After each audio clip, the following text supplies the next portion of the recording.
Welcome to the Golden Limit Podcast. I'm Steve, along with my co-host Eric. Tonight we are discussing our favorite games or game franchises and what makes them our favorite. Is it simply nostalgia, the mechanics, the story, simply the name, be it Legend of Zelda, Metroid, Mega Man, Final Fantasy, Super Mario, etc.? Join us tonight as we probably don't figure out why. I'm Steve. And I'm Eric. So Eric, what is your favorite video game? That's honestly nailing down one It's is tough. very difficult. Yeah. I mean, I could sit here, I could tell you favorite franchise. I could probably go into each and every franchise and nail out one from each franchise that I probably put on top for of sure. everyone else. Sure. Honestly, But I can't go into my favorite franchise and nail down one that's my favorite. I am a that's Legend fair. of Zelda guy Yeah. through and through to the end. Oh yeah. I grew up from a child watching my brother play the original Legend of Zelda. My best friend and I, we played Legend of Zelda, and I have played every single one, and I couldn't tell you which one was my favorite. I could tell you which one's not, and that's Zelda 2. Okay, we don't talk about Zelda 2, okay? I thought we set this up before we started doing the recording. I thought we discussed this. We don't talk about Zelda 2. We don't talk about It's the out Adventure there. Pack. It exists. It's Look, one of those things that Look, it just okay, needs to so be said. look, it came out what in the 80s? And 80s, it maybe was 1990. ambitious. It was an ambitious sure. game. They Well, and to be saw fair, the like, success of Final Fantasy. That is what Yes. was happening. I guarantee it. I don't know what was in the head of Miyamoto. yeah, sure, yeah, Are you talking Sakaguchi with Final Fantasy? sure. Let's go with those names that I definitely know. I think that what happened is that after Zelda 1, which stuck to a purely overhead style, and hit it out of the goddamn park. Oh, sure. Very hard. It was an overhead. It was an overhead style, which, even though you couldn't really see it, it was still an overhead open world. Open It world was. back You in could go. 1987. You could go damn near everywhere in the original Legend of Zelda, with the exception of needing the ladder, the raft. Or the raft, but or you whatever, could yeah. go to the cemetery in the beginning of the game. Yeah. You Well, go that to was Lost that was Woods. the thing, and that's one of the things with Breath of the Wild that they kind of went My back God. to is My God. you could do whatever dungeon Look, in whatever order. I thought we were saving the climax for the end of the podcast. Let's work on the foreplay first, okay? So Zelda 2, I think what happened is they saw the success of Final Fantasy, the original Final Fantasy. You and I personally put in over 100 hours on. And they wanted to do they wanted to have like the little bits of side scroller with that weird that to me because again I am a Zelda fan, that weird overworld overhead look. You know, I never was a big fan of that. And then all of a sudden you're doing the side scrolling stuff, which honestly these days, if I play Zelda 2, which again, like I said, we don't talk about, of course.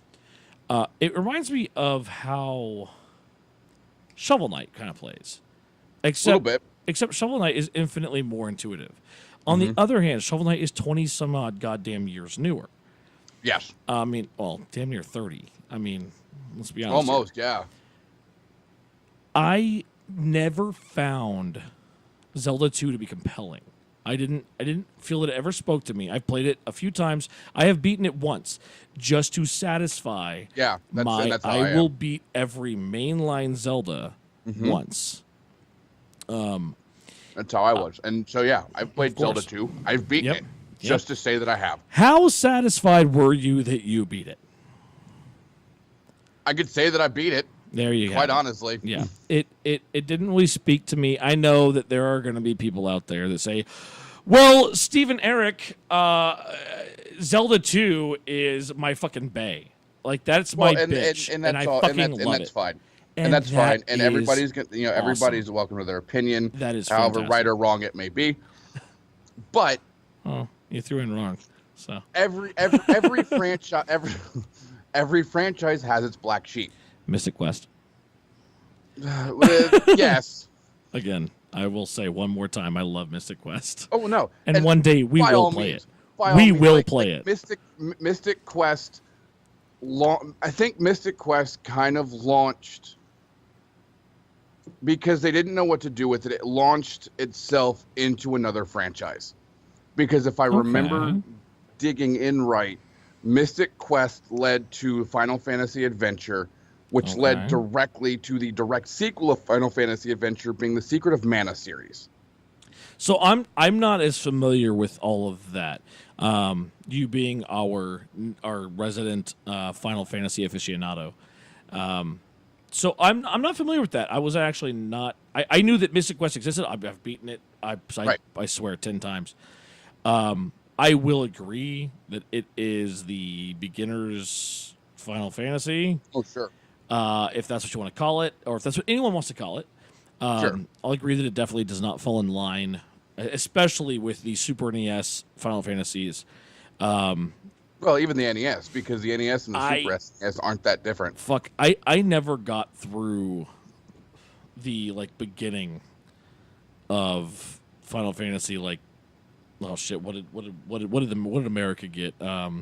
We got one on NES and 4 the first and 6. I right. think. Right, and they were labeled as 2 and 3. Well, yeah, no. When we got them, they were renamed as 2 and 3, but I think officially in the timeline it's 1, 4, and 6. So I never even got through the starter zones of 2 and 6. I tried. God damned it, I tried. I'll be honest. I played on an emulator, and I had cheats as a young teenage, somewhat JRPG enthusiast is want to do, and I still couldn't get through the starter areas, and I think that's because I don't play for the long game, right? I think that's why Zelda works so well for me. Well, and I know you've the number of times that you've tried to really kind of get into the Final Fantasy series, you have a hard time getting into turn-based combat. It's not that I don't like turn-based combat. I kind of dig the structure. Structure is nice. Sure. Because when I play Kingdom Hearts, an action RPG, it's fine early on, and then I get to battles like Sephiroth, where it's down to how fast can you press the up and down arrows to get to your healing items, or how well have you prepared and shortcutted your shit right. Whereas normal turn-based RPGs, it's I can sit here and I can do whatever. But to a certain extent, but yeah, right, and of course you can still get you can get the jump on enemies, and enemies can get the jump on you, but it's the structure of those types of games. It's not the combat that's ever bugged me. It's the structure of you run around and you look for your battles and you look for your dungeons and everything. That at least at the very beginning, and that's what has to suck you in, right? That's the compelling part of the game. Is the beginning has to set up a compelling story. Yes. To make you get out and do the thing. You have to go do the thing. Right. That thing should be compelling enough that you don't even realize that you're jumping into random encounters and that you have to sit here through this turn-based. And he goes, I go. He goes, I go. That's where I don't think it's the turn-based thing that bugs me. It's the length of time, because I have fucking short-ass goddamn attention span. Yeah, your attention span is the size of a gnat. I'm sorry, what? It takes me so goddamn long to get into, like I said, Final Fantasy 7. I love actually 7 and 8. Are probably the two that I have spent the most time on outside of Mystic Quest, of course. Right. I did play 8 through with a friend of mine probably 17 years ago. And I thoroughly enjoyed the game, but I wasn't the one playing it, so he was the one playing it. I'd come over every now and then. I mean, I was over there probably every day. And Right. I saw this progress, and it was so cool, and there were all these great visuals. It was PlayStation, and it was great. You know, we had Resident Evil, and we had Final Fantasy VIII. And they were both great. They were great. It was great. As kids, great. Then I played. I played 7. I played 7 with you. I played 7 with. I swear I played 7 with a friend of mine when I was younger, and it was good. I liked the story. I liked the whole Shinra organization being the big dark baddie. Yeah. And you know, like Cloud is this amnesia. Spoiler alert. Spoiler on a 20-year-old game. Well, you know, A 20-year-old game that has a movie that more people have seen than have played the game. just saying, there's probably someone that's gonna be like, "Hey, I didn't know that Cloud didn't fucking remember his time in Soldier." So, so you have this He never spent time in Soldier. Spoiler alert. bigger spoiler alert. Thank you for illustrating my point, Eric. So you have this amnesiac who is trying to take down Shinra and everything, and he runs into All these because people. he's going to get paid for it. Like, that's Right. the only thing that matters. Which is even better because his motivations aren't even like pure. And it's like, oh, man, ooh, that's gritty. That's gritty. This Yeah. guy's just a mercenary, right? Like, Yeah. his motivations aren't to save the fucking world or anything like that. It's like, oh shit, I'm gonna get paid. But he meets Tifa and Yuffie and fucking all these fuckers. Barrett and Yuffie and Sid I already and- said Yuffie. God damn it. Did you? Oh, okay. I I did. didn't hear you. But to be fair, thank you for mentioning Barrett. I couldn't remember his name. I just remembered he had a big ass gun on his hand. And He's it not got the only one either. it got really exciting until it didn't. It's weird. He looks like Wesley Snipes in the remake. They gave Oh, him boy. sunglasses. It's weird. Oh, for Christ's sake. Anyway, I think we might be getting well. Anyway, so let's get to the end of this. The end of this thought is that it was interesting until it wasn't. Sure. I personally, on my own, with no one else, have made it through the first disc of Final Fantasy VII, and I honestly feel like I'm doing myself a disservice because I know how much the series is praised. I know how much you love the series, you being one of my best friends. Yeah. I know how much I love the movie Advent Children, which was very good, very entertaining to watch, very informative as to parts of the story that maybe you didn't get because you didn't play the game or didn't pay attention to the game. And I am very excited about the remake because I'm hoping that the updated graphics will help me to stay compelled because I am very much a visual person. That's fair. I mean, Final Fantasy VII, as much as I love it, it hasn't aged well. It hasn't, and I've tried. Graphically a couple speaking, times. it hasn't aged well. Sure, And sure. and the idea of Advent Children being very good, which I wholeheartedly agree with you. That's kind of an unpopular opinion, quite honestly. Really, Because so they're- I haven't because- paid attention to that. I sort of just like shelter myself in when it comes to that kind of shit. Sure. I think the biggest issue that Advent Children suffers from the fan base is, and I understand the motivations why, but Cloud kind of goes full emo mode in Advent Children. Okay, all right, I can see in that. Final Fantasy VII, even after he goes through his amnesia thing, and they deal with that towards the end of the game. Like Cloud is still this very confident badass. Okay. And then here comes the direct sequel. Takes place 2 years later, and here's this guy that you see as the super confident badass leader is now full on emo mode. Sure. Okay. Because he's but again, like I get So the motivation. I think that where I missed that is you that never made it all the way through. Well, first of all, I never made it through all the way through 7, which yes, ladies and gentlemen, I never beat Final Fantasy 7. I want to, and I am hoping that Square Enix's it's still Square Enix, right? Yes, it's still Square Enix. Have they changed names recently? No, Okay, they're still Square Enix. They're still sticking with the third name that they've gone through. Oh, great. So I'm hoping that they do follow through with that, because I'm hoping that will actually get will hopefully let me finish the finish the whole game. Right. I am totally down with it being an episodic release. Quote unquote. Quote unquote. Yeah, sure. Where it's, like a 1 episode per disc. That's fine. Right. I honestly, maybe that would help me out as more of a casual Final Fantasy player. But watching 7, what I was gonna say is that I didn't necessarily see him as the emo or whatever, because I kind of saw him follow it through to the end. Right. Where I get where you're coming from. I definitely get where you're coming from, because at the beginning, and fucking halfway through the movie, well, yeah, he's kind of a bitch. Yeah. But then at the end,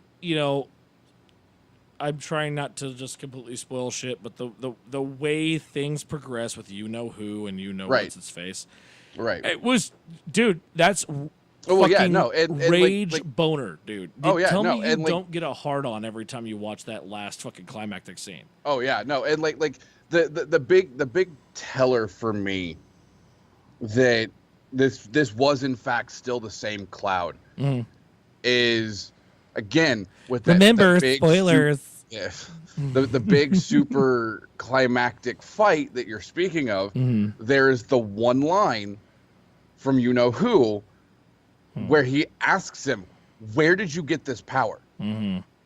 Because Cloud is back to being super confident badass. Anyway, so I think this kind of all comes to a head of why Final Fantasy is not my bag. Because remember, we're talking about favorite games here. Sure. And maybe this is why Final Fantasy is your bag. Yeah, well, and I've always been a lot more story driven than the mechanic driven in a game. Sure.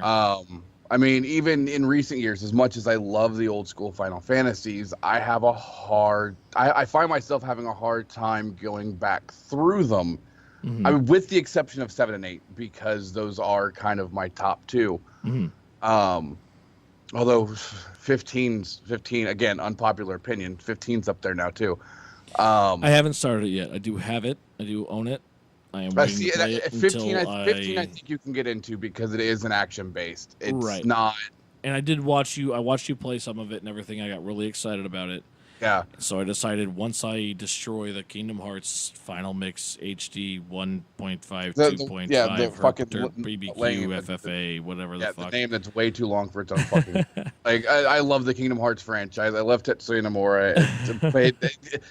I'm sorry, guys. That name is way too long for its own goddamn good. once I complete that collection, to my own liking, because I mean, sure, whatever. I'll start playing Final Fantasy 15. Yeah, and assuming that Kingdom Hearts 3 hasn't come out by then. It's August. I mean, it releases in January, dude. It's month of year. We'll see, because I am damn near 100% on Kingdom Hearts 2. Yeah. And we're just gonna leave one where it is. Anyway, we were kind of making a point here. So Eric, your favorite franchise is easily split between Final Fantasy and Kingdom Hearts. Oh, sure. Well, again, I could even take that. That's that's a deep rabbit hole that you could go down.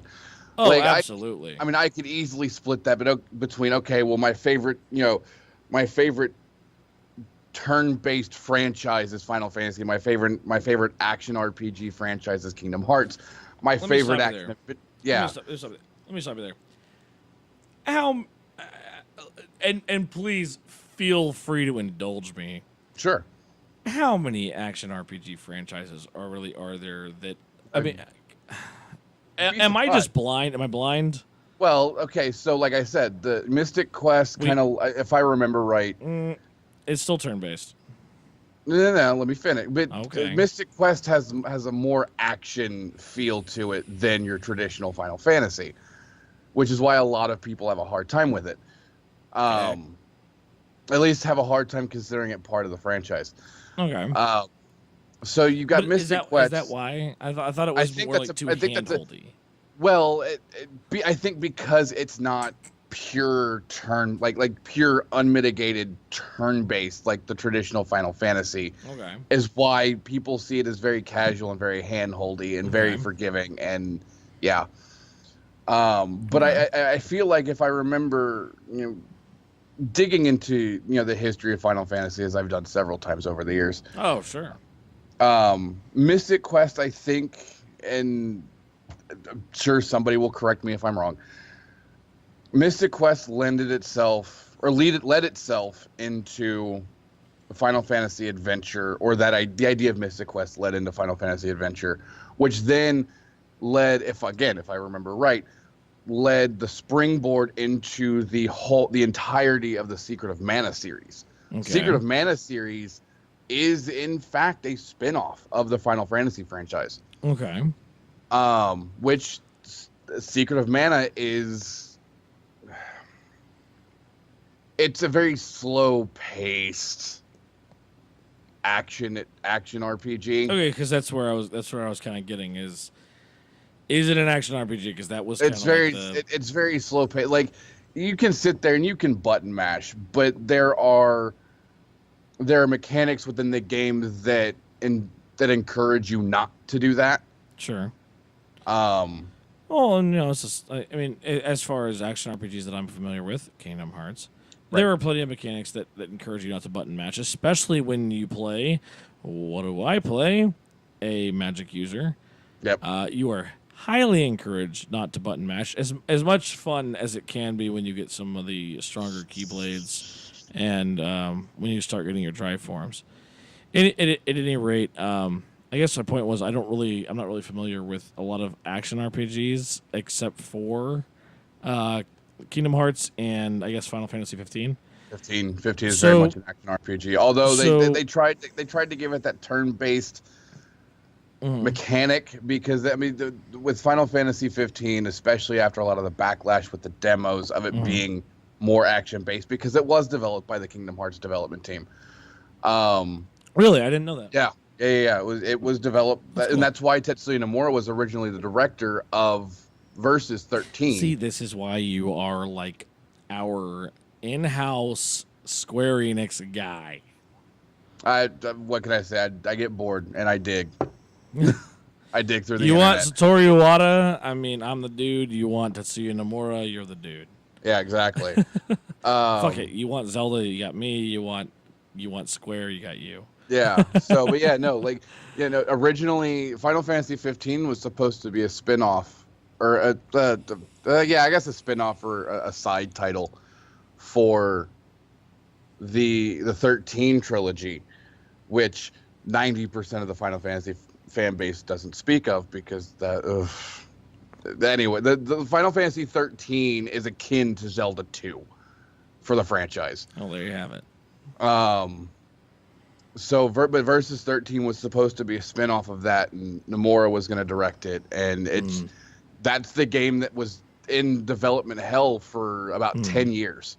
Okay. They announced it back in 2000 and Zizva. Oh, there you have it. I don't remember. And then we got a few trailers here and there, and then we didn't hear anything about it for near 10 years, and then suddenly 15 happened. Yeah, no, and then suddenly at E3 2013, when they're announcing the PlayStation 4 and the Xbox One, here comes a trailer that looks like Versus 13, and then they flash up the Versus 13 logo, and it transitions into 15. Right. And it's got a new director, and it's got, I'm pretty sure, an entirely new story, even though it still used all the same main characters with the exception of one. Yeah. Which a lot of people were not super thrilled with her replacement. a lot of people would have preferred the original female lead in Versus 13 over 15s. Sure. But I think a lot of that just is we didn't get enough time with the female lead in 15. Like, she had a presence of all of about 30 minutes out of a 40 to 60 hour game. So to follow this back, how does this affect your favorite? Well, so I mean, like I said, I don't expect you to find a favorite game, and just like you wouldn't expect me to find a favorite game. How does this affect your? You know what? This is a great question. How does Final Fantasy 15 affect your love for the Final Fantasy franchise? Honestly, it's not 15 so much that really kind of affected my love for the franchise. I mean, don't get me wrong, I still absolutely adore the franchise. Oh, absolutely, and I know you do. But Kingdom Hearts is really what started turning my love, because it's what started getting me away from turn-based combat. Okay. I know. The story for Kingdom Hearts is compelling and confusing. Convoluted is the word that I would use, but yes. Yeah, that's one fucking word. Well, again, and you're still at a point where it still kind of makes sense because you haven't gotten to the time travel bit. And it does.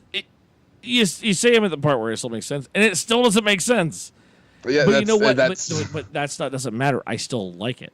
Right. I still like it, and that's the thing, is that the story is still compelling even if it doesn't make sense. See, and I think one of the things that draws me more and more as the years go on to Kingdom Hearts over Final Fantasy. I'm liking where this is going, because I came into this thinking, all right, let's talk about Final Fantasy and why Eric loves Final Fantasy so much, and here we are. We're bending down to Kingdom Hearts, which I know you love very, very much. Holy fuck!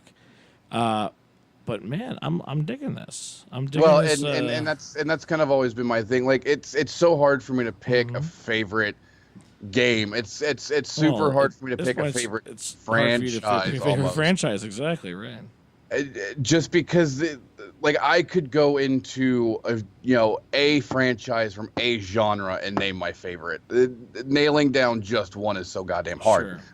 But the thing with Kingdom Hearts, I think, that kind of really started, I hesitate to use the word diminish, but really started to diminish my love for the Final Fantasy franchise, is it's an ongoing story. The story continues from game to game to game, whereas Final Fantasy, each one, unless it designates itself otherwise, which they're all their own standalone games. Kind of, sort of why. With the origination of Final Fantasy, the 1, which was Square's last hurrah. Well, not Square so much. It was Hironobu Sakaguchi's last hurrah.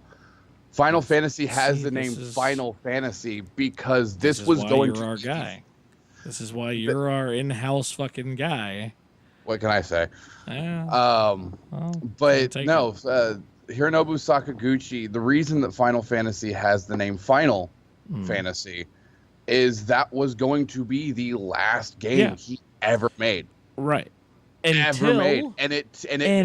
it blew up. It blew the fuck. It blew up, and people ate it up, and people loved it. He's like, all right, here we go. Here comes Final Fantasy 2, which we never got. Here comes Final Fantasy 3, which we never got. Here comes Final Fantasy 4. Oh, hey, look Final Fantasy 2 in America. Final Fantasy here, and so on and so forth. Sure. And Sakaguchi really, I think, whereas he may not have necessarily had direct input and had a direct hand into the games following, probably since 6 or 7. All right. I have to go back and dig through that to see where he really stopped having direct input and a hand in it. He was still always kind of the go-to of here's what we want to do. Is this something that you could see being in your franchise, because that was like everybody saw it as his franchise, even when he Right. wasn't directly working on it. Right. And then again, like I said, you get you got the spin-off titles, Mystic Quest, and then Final Fantasy Adventure, and eventually Crystal Secret of Chronicles Mana, and all that. Crystal Chronicles, and so on and so forth. But yeah, Sure. no, that's like I said. I think the big thing with Kingdom Hearts is Kingdom Hearts spoiled me combat-wise with the action RPG mechanics as opposed to turn-based, because it It's is pretty nice. it is a Especially lot when more you're playing engaging. a fighter. It is a lot more engaging. And then, like I said, that long contiguous story between games. Right. And that is where I absolutely follow along, is that you do have this intertwined story even through your 358 Days Over 2 and Right, your Dream Drop right. Distance and all that shit. Right. As crazy as all the side stories got, it was still one story. Right. And Yeah, and that's the thing. Like I all get the that. side I get story. that. Yeah, like I said, like all. That's the Like thing you with beat, Final. you beat a Final Fantasy, and it's like, okay, well, that story's done. Right. You can look forward to the next Final Fantasy, Sure. but it's not like, well, Cloud's gonna come back in this one, or Right. fucking And now, granted, Riku's that gonna go- as old as the series is, yeah. that it works for the franchise because it does lend itself to new fans jumping into Final Fantasy 15. It is a hindrance and also a strength. It's a Yes. strength and a weakness. Because you can play whatever the fuck. Well, hell, I'm gonna do it. I haven't. I think I played 11 for 30 minutes with a friend of mine. 11's one of the MMOs, if that helps any. Yeah. Okay. It was 11. I it was I on PS2. played 14 for all of about 30. I never touched 11, but I played 11 for about 30 minutes with a friend of mine and was not interested. yeah. I think I've seen you play 10 or 10-2. Probably. And then If anything, it would have been 10, not 10-2. I can't stand 10-2. I saw you play 12 a while back, I think. 12's not one of my favorites. That's the one with the weird skill tree. Well, they've all like from 10 forward, they all kind of have weird skill fair. trees. And hey, look, I'm gonna jump into 15 because 15 looks fun. And 15 kind of has the weird skill tree, but it's not. Its leveling mechanic and its strength mechanic isn't dependent on it. So, like I said, it still has that weird, grid, skill tree kind of setup. But Sure. again, that's its weird tree mechanic. Okay. Is all it's all skills. It's not going to be how powerful you are. It's not going to determine how much health and how much strength that you have. It's all just skills, and it's all just there's one tree that increases the amount of experience that you get when you do certain things. There's even a thing in there that for how every X number of minutes or miles or kilometers or whatever in the game that you drive or you ride a chocobo, you get 1 experience and 10 AP. I mean, right. That tree I think bothers me less so than say like 10s where you've got specific spells that are locked behind that tree. Right. So Eric, what's your favorite game?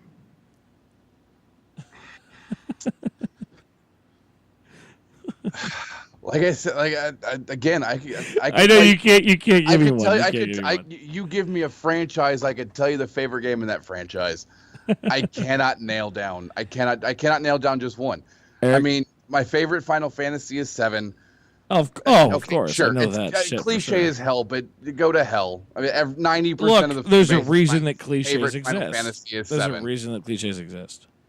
My favorite Kingdom Hearts. Actually, my favorite Kingdom Hearts is hard to nail down. I know mine, but you know that Well, yeah, but you also haven't played all the games. Exactly. I think my favorite, and this is going to be kind of an unpopular opinion, just because it's kind of my favorite is it. I argue with myself over my favorite Kingdom Hearts. It's between one and it's not one. It's between two, and here comes the unpopular opinion. Oh boy. Dream Drop. Okay, I was gonna say if you say fucking Chain of Memories, no, God, I am no. going to buy a plane ticket, fly to Houston, and punch your dick into your asshole. God no, like don't get me wrong. I love the story. I love the story in Chain of Memories. I cannot stand that card-based combat. Oh my system. God, it's such a I cannot. game. I've tried. Like I've played that game 3, 4, 5 times. I've tried to get in. I just can't get into it. All right, but so there's like I said, but Dream Drop Distance is like I said, like you see the story as confusing now. Dream Drop Distance is when they introduce the time travel, and it gets even worse. Right. But I love the flow and the pacing of the game. I thoroughly enjoy the story, even with the weird convoluted time travel bullshit. And it's kind of that. How do I word it? It's the direct lead into the direct lead into 3, where it starts out going towards a thing, and then it turns it on its head because the thing that you think is going to happen isn't quite what happens. Which is nice because I think everyone enjoys a bit of misdirection. Sure. Because it subverts their expectations, right? Right. And it's like, oh, well, I was thinking this was going to happen. Oh my God, this happened. It's the whole unexpected thing. Right. It's such a basic reaction, but it works, and developers know that. Hollywood knows that. Video game developers know that. Fucking TV knows that. Books know that. Reddit knows that. BuzzFeed knows that. I think everyone knows that. Well, and I think game developers get it more than Hollywood do these days. Because that could be, I mean, like you go and you see a movie, and how many movies by the end of it you're like, okay, yeah, I saw that coming from about halfway into the movie. That's getting a little, especially with your main franchises like your Avengers and all your Marvel films and things like that, which are pretty prevalent nowadays. And don't get me wrong, I love them. I have watched every Marvel film, and except for the latest ones, which would be Infinity War or Ant-Man and Wasp. I saw Infinity War, which was I had problems with, but I enjoyed. I thoroughly enjoyed. But I haven't seen Ant-Man and the Wasp. But that's just because I don't really feel like going to movie theaters these days. That's fair. But I get where you're coming from. Yeah, but okay. So since we've thoroughly beaten the horse that I can't nail down one. Welcome to what my good sir, Steven, is your favorite? Gotta throw the in on there. Oh, see, so here's the problem: is that I have a similar problem. I can nail down a franchise. Sure. As I think I probably made viciously clear and abundantly clear earlier in the podcast, is that it is The Legend of Zelda, and the thing is that I do love that everything Zelda does, and it is all differs between the games because they all do different things in different ways. So the original, they throw you in with fucking nothing. And that is one of the things that used to bug the piss out of me. Well, it's kind of like you have to take the Zelda series as a progression. So like, the first Zelda game, Legend of Zelda, is your childhood. Right. Like, and I don't mean childhood with your parents. I mean like with parents these days who are like, oh no, sweetie, go this way. It's like they throw you in and you have no idea what you're doing as if you're a baby. Well, I don't understand if I'd say that as much as it throws you in with the curiosity of a child to just go explore. Sure. Okay. I can appreciate that. Yeah. You kind of have no idea what you're doing. Right. And they're well, hey, look, there's a door. You know, you go down to that door, and it's dangerous to go alone. And my God, it's taken as such a small gesture. And I know that a lot of people have already interpreted the old man. But I think that a lot of them are right. You have this old man.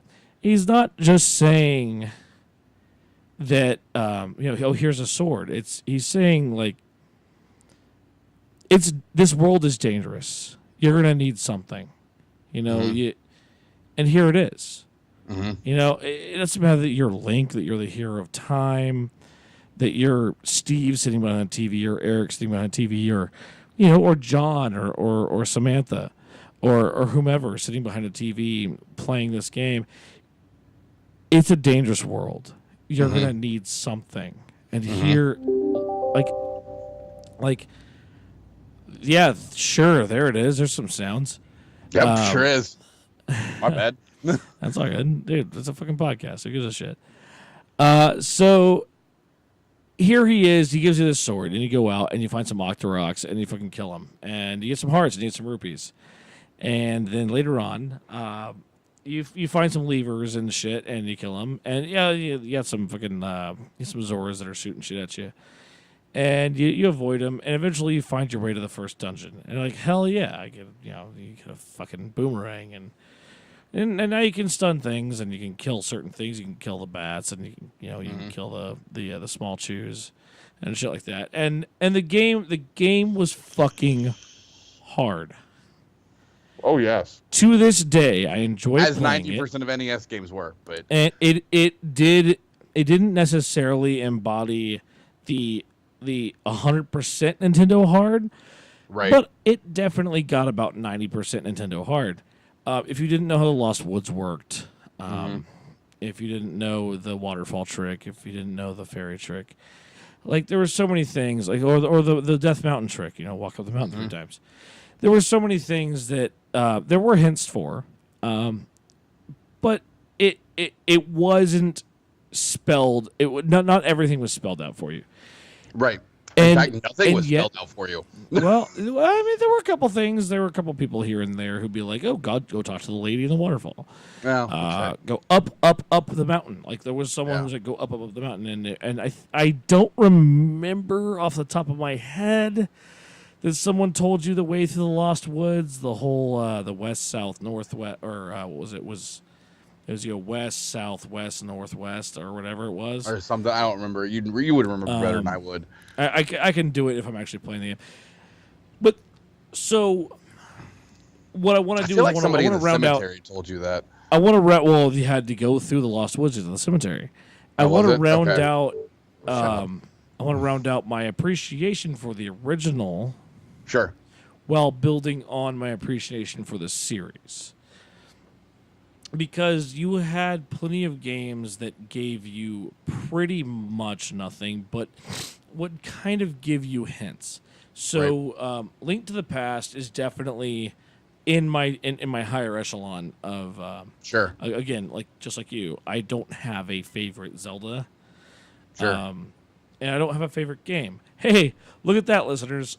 We don't actually have favorite games, just like I'm sure many of you don't.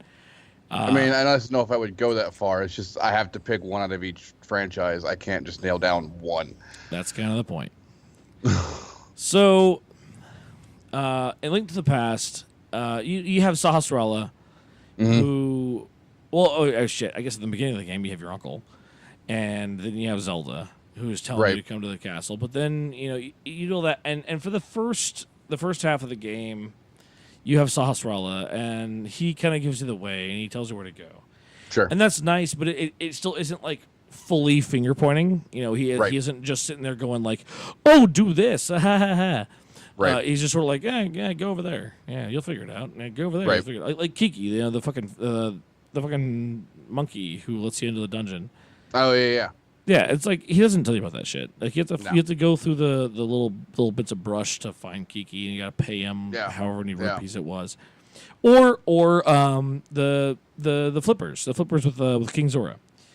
No one tells you that you need the flippers to further yourself in the game, and Sure. that's great because that forces you to go explore. Right. Something that a lot of games now don't really encourage until later games. We'll get to that in a minute. And of course we have Ocarina. Mm-hmm. You know, it's touted Which as it's fair to mention that A Link to the Past was, as much as it didn't give you, it did leave certain things that it doesn't tell you what to do. It was also one of the first semi-linear ones that was following a direct story for the game.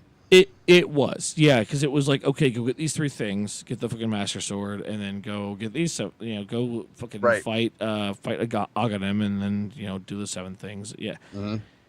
But there was so much to do to get there, like the bird. You had to get the bird, but in order to get the bird, you had to get the flute. But in order to get the flute, you had to get the shovel, and there was all this shit that you weren't necessarily told, which was so nice, Right. And that's what made the game so fulfilling to me. Was that like I had to go find these things, Right. and I had to go figure out these things, and it's not an RPG, it's an adventure game, right? Sure. But that was my adventure, and I loved it. Finding the guy underneath the bridge with the bottle, like fuck yeah. Yeah, Dude, no, it probably took me 20 years to find that bastard. I just got another bottle, or finding the cape that made you invulnerable, or finding the cane of whatever the cane was that made you invulnerable. Because there were 2 things. There was the cape that made you invulnerable, and the cane that made you invulnerable. But the fact remains. Well, then you had the roc's feather, right? That was Link to the Past. That was Link's Awakening. Link's Awakening. Okay. Well, Link's Awakening, and then it was in. Was it A Link Between Worlds? I think it was in A Link Between Worlds. I kind of remember that, and I think that's why I was thinking it might have been in A Link to the Past as well. let's take an aside for a mobile game. Link's Awakening was pretty awesome. It did have one of the best trading games that I would say in any Zelda game, because it came naturally. Like the first time that I ever played Link's Awakening, I didn't have to go looking for how to do the trading game. It just sort of like it came sort of naturally. Like, oh, this guy wants the bananas. This guy wants whatever. Right. And it just sort of happened, and it worked. And then the whole like using Rock's Feather to get further across the world and everything. That was a very well put together game, especially for a Game Boy game. And then it turns out that it's all a fucking dream, and that was another mind fuck. The whole Ballad of the Windfish and everything. I loved that. It gave me a bit of a hard-on for Zelda again. I did not have it on Game Boy. I did emulate that one. Everyone hate me. I mean, let's be honest here, and you can sit here and deny it all you want, but we know you're a liar. Everybody has emulated something at some point. Oh boy, piracy. You can scream the piracy thing all day long, and Look. yes, Nintendo is taking down emulator sites, whatever, blah no. blah blah. I just wanted to enjoy the game. I didn't have when I was exactly. younger. I didn't have the money to even buy a used Game Boy, let alone a used copy of Link's Awakening. Right. Especially Link's Awakening DX, which was the color version, which made it better. So let's continue on. So we have Ocarina of Time, which many tout as one of the best games of all time. I'm not sure that I would necessarily plant that label on it. I would say all time is a big. Those are big shoes to fill. They are, but I would say that it revolutionized adventure games. Sure. Here's the deal: that Mario 64, it was up there revolutionizing platformers. Final Fantasy VII revolutionized the RPG. And 3D games in general. Exactly. Ocarina of Time opened the door for a completely different idea of how to play adventure games. The camera at times sucked, rolling around the world.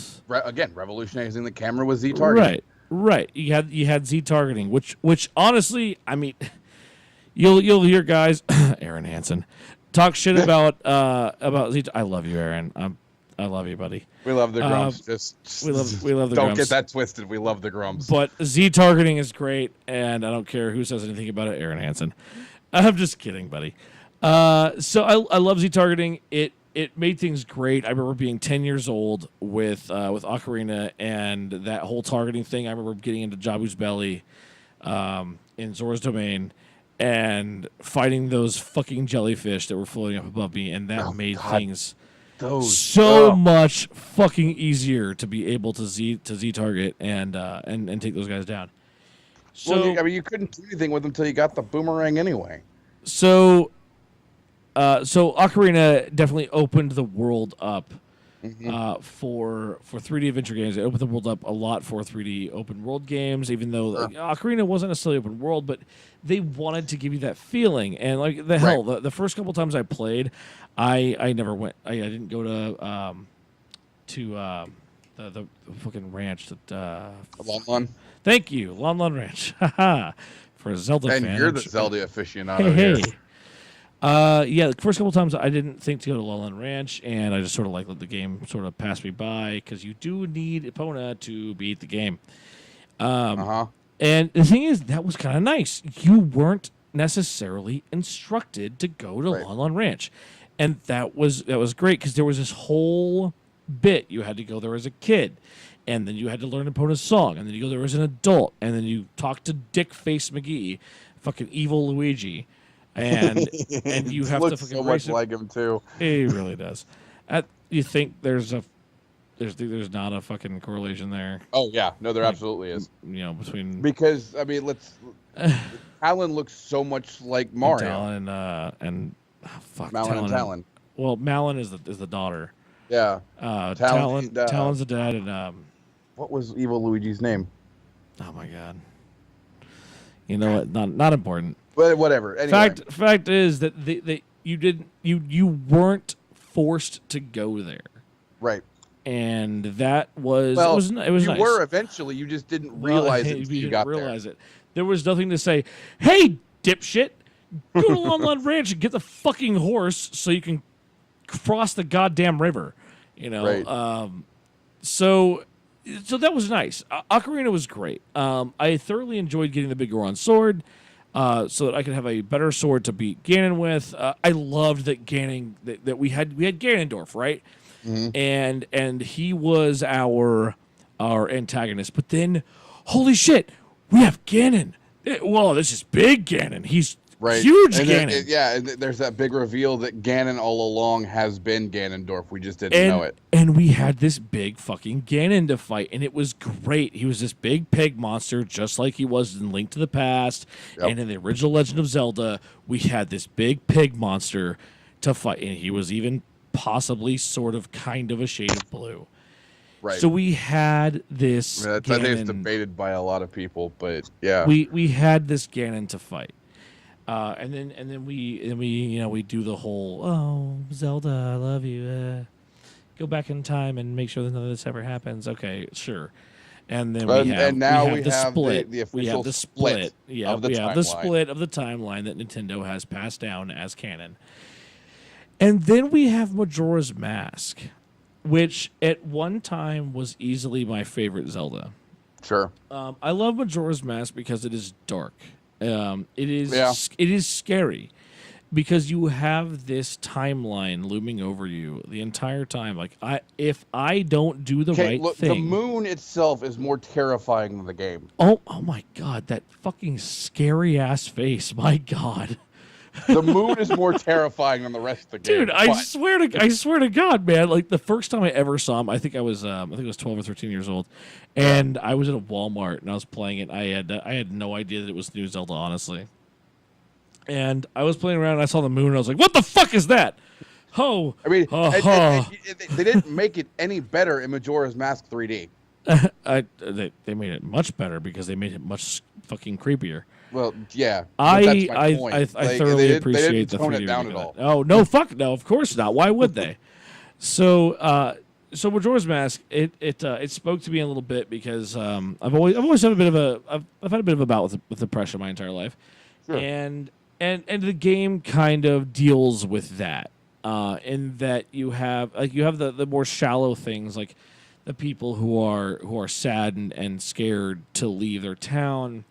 all the way to Cafe and Anju and their whole like we're supposed to be getting married, and like. But but at this point with the moon, we all know we're gonna die in 3 days. So does it really matter? So you had this whole range of emotion in the game that they were allowed to flesh out. Right. And you even had like with the ghost at Ikana Canyon, you had them like talking about their regrets from their living years and everything, and you just had so much depth there, and anytime you wanted to explore a different depth, whether it was just that you were gonna go do the next dungeon. Or do some more side stories. I gotta do play a Song of Time, and boom, there you go, man.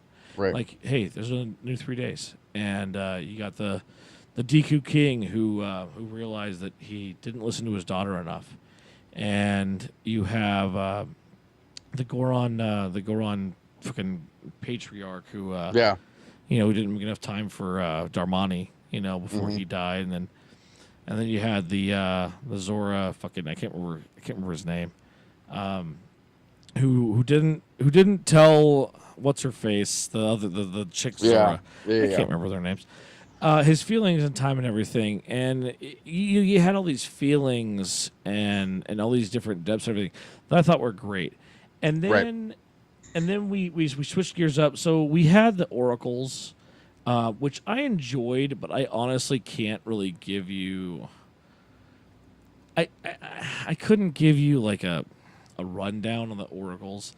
I played them, I beat them, and I mean, that's it. I played Minish Cap. That was probably 15, 16 years ago. Yeah. But when it comes to mainline, let's go on. Wind Waker. Wind Waker was our next mainline series. Wind Waker was a bit of a hot button when it first released. Yeah, so people didn't like it. Like your so-called hardcore fans didn't like it, but the thing is, I got into it and I loved the clarity. We had clarity with Wind Waker. We had heart. I liked the hard lines. I liked the we are so far in the future that we are directly addressing the hero as being a descendant. Like we are straight up saying, on this holiday every year, the children dress up as the hero of time. Right. Like we are addressing. It's the first game that addresses that each Link is a different Link. Right. It's addressing like the hero of time is dead. Yeah. You're not quote unquote the hero of time. Right. And it approaches that idea that reincarnation or a taking of the helm, like you take on the responsibility of the hero of time, and it happens in such an innocent way. It's great. You're just this kid on this fucking island, this tiny fucking island, and all you're trying to do. What are you trying to do? You're trying to watch out for your fucking sister. Yeah. My sister is 4 years older than me, and I'm still trying to watch out for her. I'm 30 years old. My sister is 34, and I'm still trying to watch out for her. Yeah. I feel for that Link probably more than like I feel directly for that Link probably more than any other Link in any other Zelda. I can relate emotionally or like ideally with plenty of Zeldas. And or plenty of Links and plenty of Zelda games. Right. But with Wind Waker, I can probably actually I don't know. Fuck. I feel so much for that Link. Right. Because I have seen, I've seen my sister go through her own stuff. Sure. I don't want to be too specific because we're on the internet here. But that was a great intro. It was a great start, and then all of a sudden you're on this great big ocean. Yeah. And things didn't get annoying until it's like, oh well, you got to fill in every fucking map square and then find all the Triforce pieces. Yeah, about that. But then the game picked back up. going to Hyrule Under the Ocean, I got chills. Yeah. Going to get the Master Sword, I got fucking chills. Like that's the first one where I was like, oh my fucking god.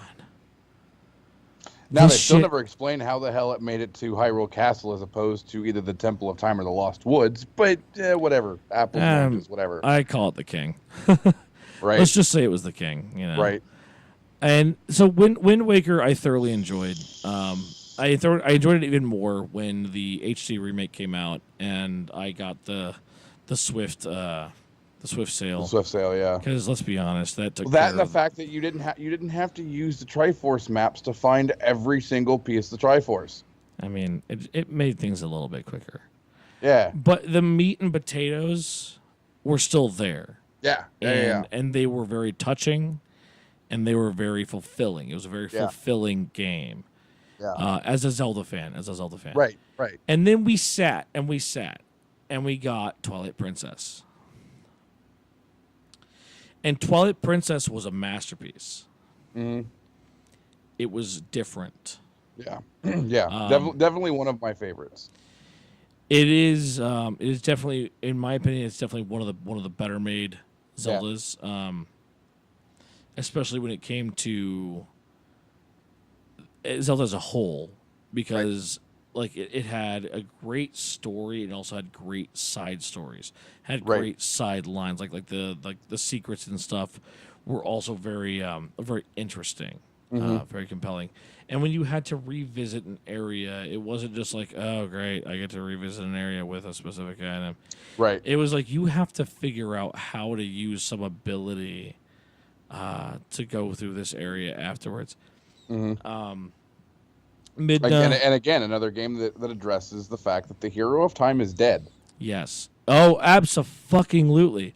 With the hero shape. The hero shape where you learn all your fucking moves and shit. That was a direct way to say, hey buddy, you're not the first fucking one. Right. Nor are you the last. No. I did appreciate that they let you interact with a former hero of time. Yes. That was kind of nice. Yes. But then kind of like they let you do with Wind Waker with the former sages. Another reason I loved Wind Waker so much. Mm-hmm. God damn. Like here you're finding out why I can't figure out a fucking favorite Zelda, okay? 1 second. And here's the thing, like I will absolutely 100% help your point. I have no problem with that. None. So, Twilight Princess. I mean, I could talk about Twilight Princess for days. Sure. Between Midna and the Twilight Realm and Zant and all that shit. What I will say is that Twilight Princess definitely ranks up there. The whole Wolf Link thing, I didn't think that was weird. It was a little weird to get used to. It was strange at first. But then, it is one of the mechanics of the game that I absolutely came to adore. I fell in love with it, and I loved the aesthetic. I loved the aesthetic, especially in the Twilight Realm. There was just so much. There was so much to love. There was a sense of urgency, and I appreciated that. And then we got. Oh boy, I hope I'm not like overshadowing your Final Fantasy Kingdom Hearts bit here, but I've got a few more games to go.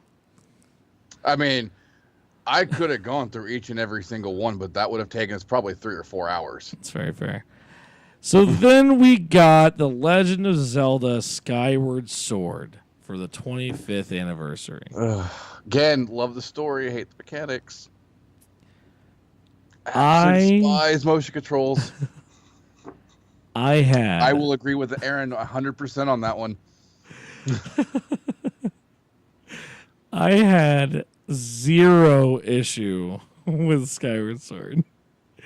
Number of issues that I had with that fucking game. Okay, look. So what it may have been is that going into it, I knew that that it was considered the complete forerunner, the first tale in the story of the Hero of Time and the Princess of Zelda. Well, kind of. Wow, the Princess Zelda.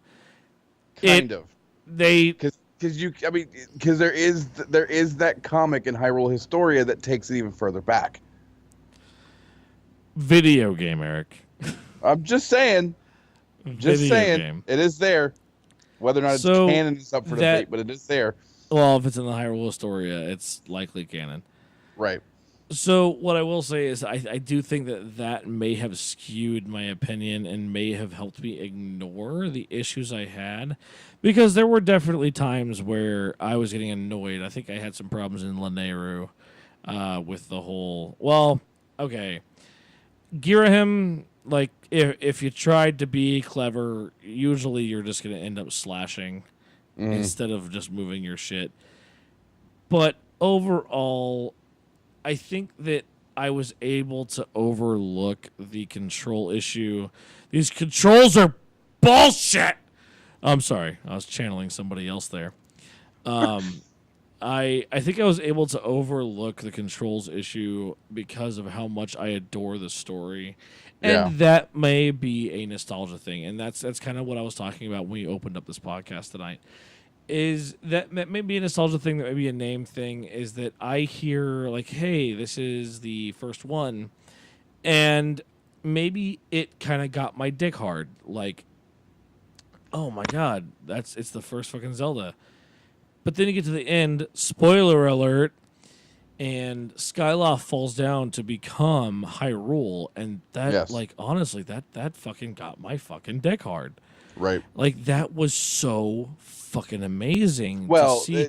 And then to learn comes how down to become Hyrule, become Hyrule proper. I mean, you still had Hyrule proper. You still had the Faron province, the Elden province, the Lanayru province, which existed in other games. Yes. To fix that kind of continuity thing. Right. But, and then finding out how Demise kind of embodies Ganon later on, because he is cursed to be coming after you for the rest of your lineage. It's like not just the rest of your life. It's like the rest of, like, your existence. Well, the hero's existence, because I mean, not every hero is a direct descendant of it's not the even hero just of the sky blood. or whatever the hell his name is. It's not even just blood or whatever. It is the it's whichever of hero the embodies hero. Courage. Yes, right. Because you have because Demise Demise / Ganon / whomever will always be the power. Right, just like Zelda and only Zelda will always embody wisdom. And Link / Spoomples / whomever the fuck. Slurp / whatever the fuck you want to call him, but we'll go by the canon name of Link. Link will always be Courage. Yes. And I think that helped me look past the a little clunky motion controls, and that so Skyward Sword, that we round that out. And then we waited. And we waited. And we waited patiently. We get Wind Waker HD. We got Wind Waker HD, and we got Twilight Princess HD. We get little bits and pieces and teasers here and there of a new Zelda coming. And then it happens. We got what I would consider. I'm not saying this is my favorite game, nor am I saying this is my favorite Zelda game. What I will say is that this is the best Zelda game to ever be released. We got The Legend of Zelda Breath of the Wild. And from the moment I started that game to the moment I 100% of that game. Minus the Korok seeds. You watch your goddamn mouth. They don't count. My God. They see, and this is kind of where you and I differ with that. Yeah. Yeah, this is like don't get me wrong. Like I still look at. Look, we're allowed to differ in opinion. Well, sure. I still look at Breath of the Wild as definitely up there as one of my favorite Zeldas. Oh yeah, it's definitely up there.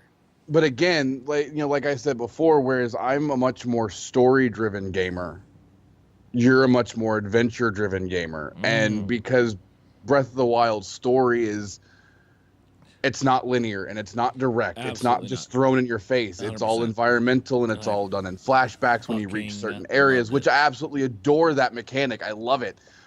But I had a harder time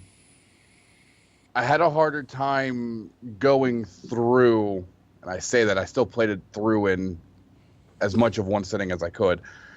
But I still had a harder time going through Breath of the Wild Mm-hmm.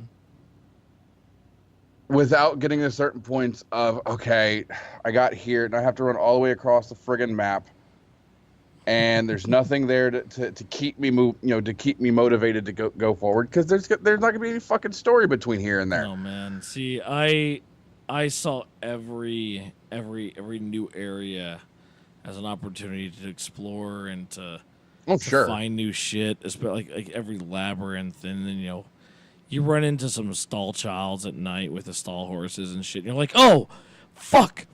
I want to get a stall horse. Let me see if I can take it to the stable. And they don't let you. Or you get the random blood moon every so often, which respawns everything. But at least, but at the same time, that canonically and in game explains the reason why everything is respawning. Least favorite part of the game, but also most understood mechanic, probably. Right.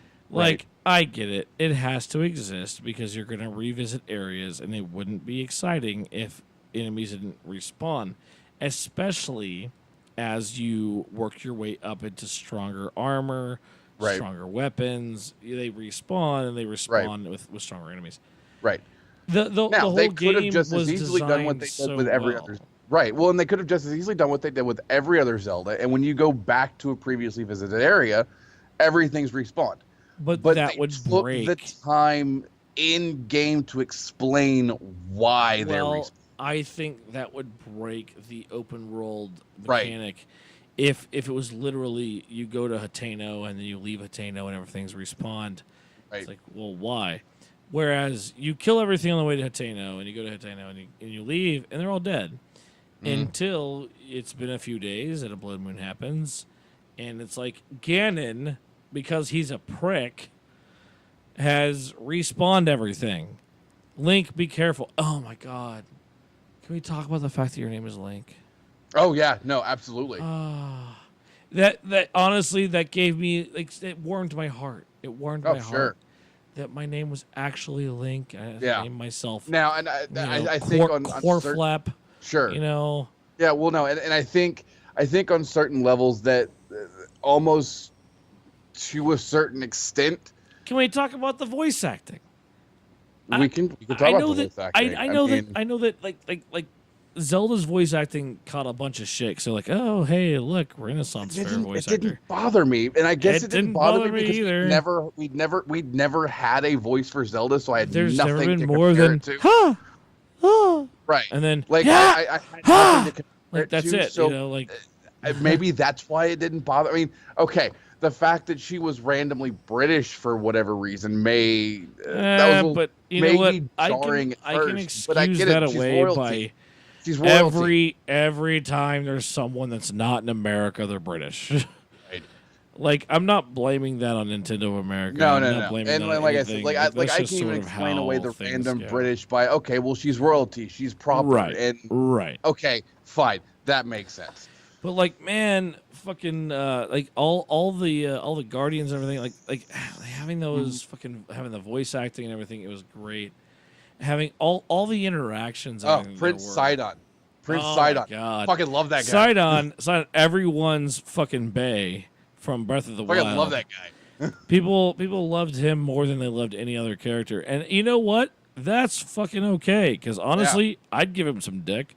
Like, fuck yeah, that dude was awesome. And then you play the DLC. Oh, Eric, you haven't played the DLC. Eric, you need to play the DLC. I still need to get the DLC, but I still need to get through the DLC. Oh, brother. All right, so, damn it. Spoiler alert. And legitimate spoiler alert at this point because it's not a 20-year-old game. Yeah, well, legitimate spoiler alert. You get to see Sidon as a kid because you get a memory with you and Mipha.